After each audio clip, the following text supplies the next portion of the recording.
हम ग्रेजुएशन में differential calculus का टॉपिक एनवलप ले रहे हैं और एनवलप को किस तरह से डिफाइन किया गया है ये समझते हैं।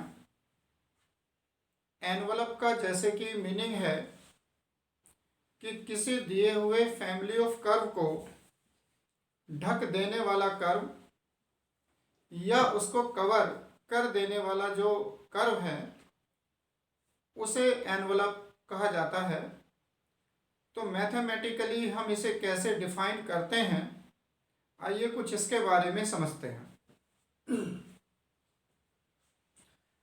ग्रेजुएशन लेवल में 1 पैरामीटर फैमिली ऑफ कर्व और 2 पैरामीटर फैमिली ऑफ कर्व्स की बात की गई है।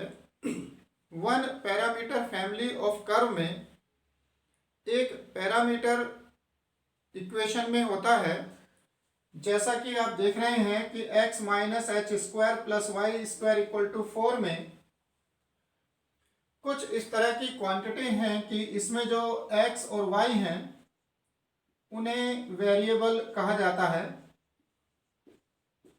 और 4 जो क्वांटिटी है इसे कांस्टेंट कहा जाता है। अब इनसे अलग जो यहाँ पर एक वैल्यू है h, इस h को हम पैरामीटर कहते हैं।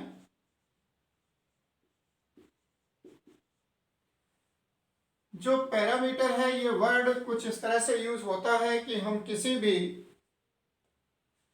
एक काम के लिए कोई पैरामीटर सेट कर लेते हैं कि जैसे एनसीसी में वही बच्चा सेलेक्ट होगा जो रेस इतने सेकंड में कंप्लीट करेगा या जिसकी हाइट इतनी होगी, तो उस तरह से हम ये वर्ड पैरामीटर यूज करते हैं कि हमने किसी काम के लिए कोई पैरामीटर सेट किए हुए हैं।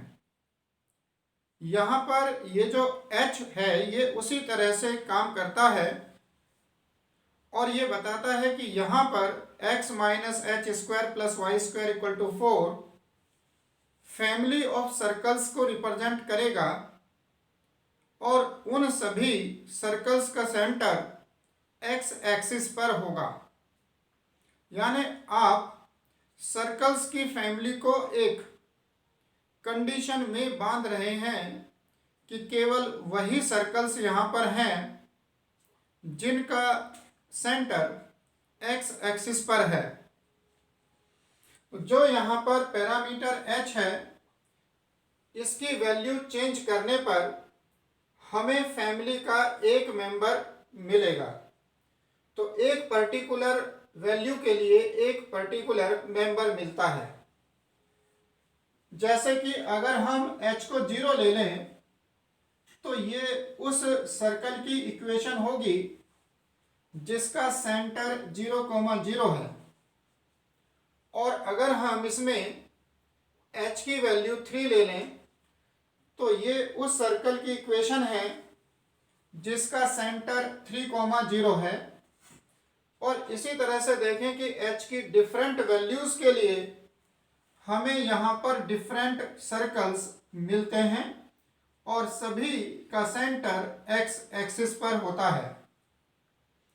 तो ये जो इक्वेशन है ये 1 पैरामीटर फैमिली है सर्कल्स की। इसका हर एक मेंबर एक सर्कल है और जो पैरामीटर h है उसकी एक पर्टिकुलर वैल्यू इस फैमिली के एक मेंबर को बताती है, एक मेंबर की इक्वेशन आती है। अब हम ये डिफाइन करते हैं कि इस फैमिली ऑफ सर्कल्स के लिए एनवलप क्या है।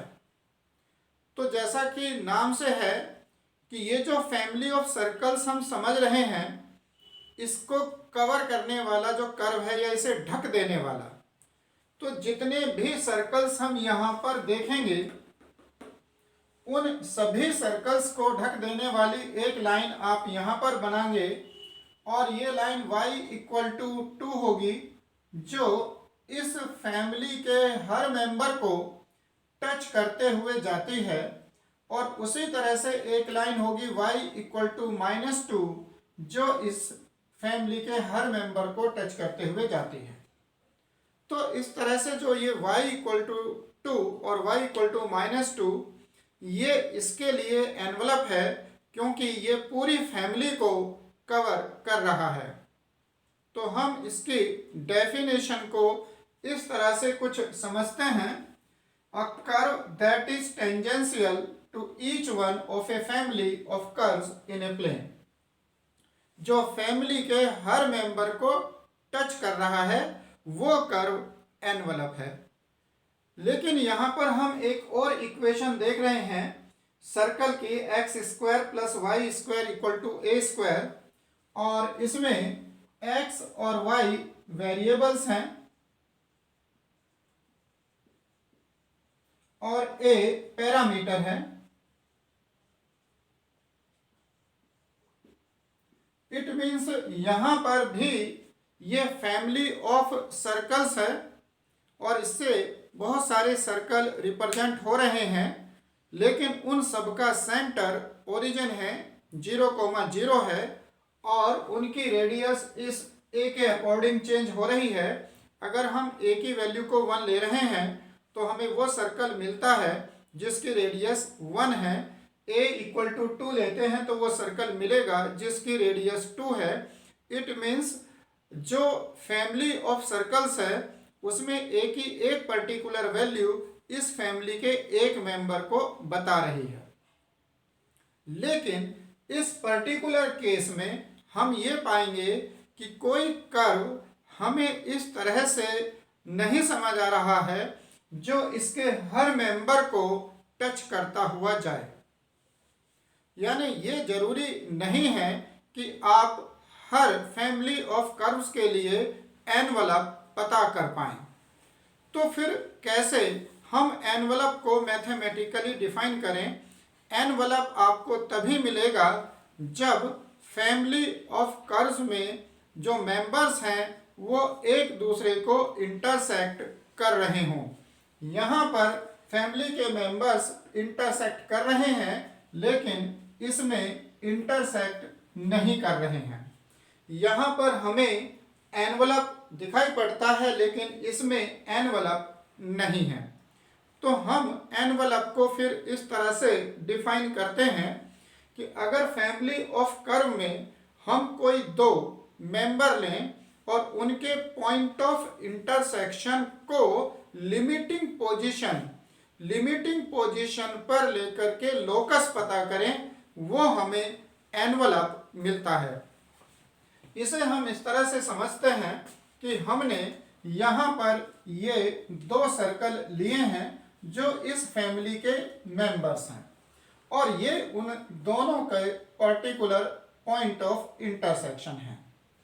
इनमें से एक सर्कल को अगर हम फिक्स कर दें और दूसरे सर्कल को इस पर कोइंसाइड कराएं तो जो ये सर्कल जैसे जैसे इस सर्कल को कोइंसाइड करता है तो ये वाला जो पॉइंट है, जो पॉइंट ऑफ इंटरसेक्शन है, वो इस पॉइंट को अप्रोच करेगा।